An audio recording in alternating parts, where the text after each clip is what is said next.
Hello friends, white board സ്റ്റോറിലേക്ക് സ്വാഗതം. Warfare എന്ന പുതിയ ഇംഗ്ലീഷ് ചിത്രത്തിലേക്കാണ് നമ്മളിന്ന് പോകുന്നത്.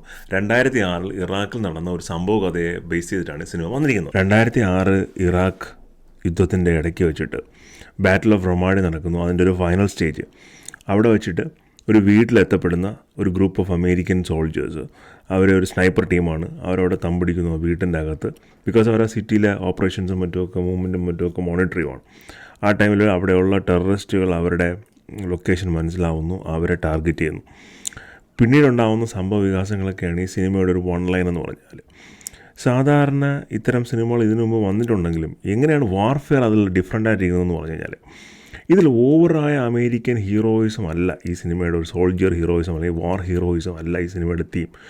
പ്യുവർലി ആ ഒരു സിറ്റുവേഷനിൽ സോൾജേഴ്സ് എങ്ങനെ ബിഹേവ് ചെയ്തിട്ടുണ്ടാവും, അവരുടെ ഒരു ഭയം, ആ സിറ്റുവേഷനിൽ അകപ്പെടുമ്പോൾ അവർ കാണുന്ന കാഴ്ചകൾ, പ്യുവർ ഒരു പ്രൈമൽ വാർഫെയർ എന്നൊക്കെ പറയാവുന്ന രീതിയിലുള്ളൊരു പ്രസൻറ്റേഷനാണ് സിനിമയ്ക്ക്. Brilliant direction. റൈ മെൻഡോസയും അലക്സ് ഗാർലൻഡും ചേർന്നാണ് ഇതിൻ്റെ ഡയറക്ഷൻ ഹാൻഡിൽ ചെയ്തത്. അലക്സ് ഗാർലൻഡ് സിവിൽ വാർ എന്ന സിനിമയുടെ ഡയറക്ടറായിരുന്നു. എക്സെപ്ഷണലി ബ്രില്യൻ ക്രാഫ്റ്റിംഗ് ആണ്. ഒരുപക്ഷെ ഞാൻ കണ്ടിട്ടുള്ള വാർ മൂവീസിൽ ഒരു ടോപ്പ് 5 വാർ മൂവീസിൽ ഒരെണ്ണം വാർഫെയർ എന്നുള്ള സിനിമയായിരിക്കും. ഇനി ആ ക്രാഫ്റ്റ്, ഈ ഡയറക്ഷൻ എന്നുള്ള സാധനം മാറ്റി വെച്ച് കഴിഞ്ഞാൽ ഇതിൻ്റെ ലീഡ് ആക്ടേഴ്സിൻ്റെ പെർഫോമൻസ്, അത്തരം സിറ്റുവേഷനിൽ അവർ കൊടുത്തിരിക്കുന്ന ഒരു ബോഡി ലാംഗ്വേജ്, അവരുടെ ഒരു ഫേഷ്യൽ എക്സ്പ്രഷൻസ് എല്ലാം ഗംഭീര പെർഫോമൻസാണ്. ഒത്തിരി ആക്ടേഴ്സുണ്ട്, ഒരു സെൻട്രൽ ഹീറോ ബേസ്ഡ് അല്ല, ഒത്തിരി ആക്ടേഴ്സുണ്ട്. പിന്നൊന്ന് ഇതിൻ്റെ സൗണ്ട് എഞ്ചിനീയറിംഗ് ആണ്. ഒരു സിനിമ അല്ലെങ്കിൽ ഇതിൻ്റെ ഒരു വിഷ്വൽ സൗണ്ട് എഞ്ചിനീയറിംഗ് കൊണ്ട് എങ്ങനെ മാറ്റാം എന്ന് ഇത്രയും ഒരു പെർഫെക്റ്റ് എക്സാമ്പിൾ ഒരു പക്ഷേ ഈ അടുത്ത കാലത്തൊന്നും ഒരു സിനിമയിലോ അല്ലെങ്കിൽ വെബ് സീരീസിലോ ഒന്നും വന്നിട്ടില്ല. അത്രയും മാത്രം പെർഫെക്റ്റ് സൗണ്ട് എഞ്ചിനീയറിംഗ് ആണ്. ഏറ്റവും നല്ല സൗണ്ടുള്ള തിയേറ്ററിൽ പോയി വേണം ഈ സിനിമ കാണാനായിട്ട്. ഒരു 3-4 സീൻസ് ഉണ്ട്. ഷോ ഓഫ് പവർ എന്നൊക്കെ പറയുന്ന ഒരു സാധനമുണ്ട്.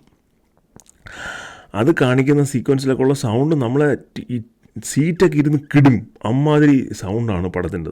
സോ പെർഫെക്റ്റ് സൗണ്ട് എഞ്ചിനീയറിംഗ് ആണ്. എൻ്റെ ഒരു ബെറ്റ് എന്താണെന്ന് പറഞ്ഞാൽ, ബെറ്റല്ല, എൻ്റെ ഒരു അസംഷൻ എന്താണെന്ന് പറഞ്ഞാൽ, ഓസ്കാർ അവാർഡ് ഈ വർഷത്തെ ഏറ്റവും മികച്ച സൗണ്ട് എഞ്ചിനീയറിങ്ങിനുള്ളത് ഈ സിനിമയ്ക്ക് തന്നെ കിട്ടും എന്നുള്ളതാണ്. അത്ര ബ്രില്യൻറ്റ് സൗണ്ട് എഞ്ചിനീയറിംഗ് ആണ്. ആ സീൻസ്, വിഷ്വൽസ്, അതിൻ്റെ ഒരു ലെവൽ തന്നെ ഈ പടത്തിൽ അതുകൊണ്ട് മാറ്റിയിട്ടുണ്ട്. അങ്ങനെ ഗംഭീരമായ പ്രസൻറ്റേഷനുള്ള, കിഡിലൻ ഡയറക്ഷനുള്ള ഒരു പടമാണ് വാർഫെയർ.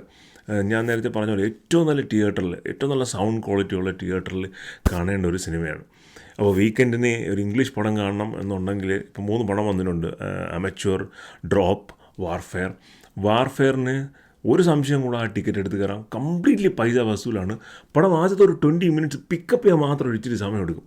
അത് കഴിഞ്ഞിട്ടുള്ള സീനൊക്കെ നമ്മൾ കൈ രണ്ടും ഇങ്ങനെ കോർത്ത് പിടിച്ചിരുന്ന് കാണുന്ന ഒരു സസ്പെൻസ് എലമെൻസ് ഉള്ള വിഷ്വൽസും സീക്വൻസും ഒക്കെ തന്നെയാണ്. അതിൻ്റെ ഒരു ക്രാഫ്റ്റും എല്ലാം ഗംഭീര പടമാണ്.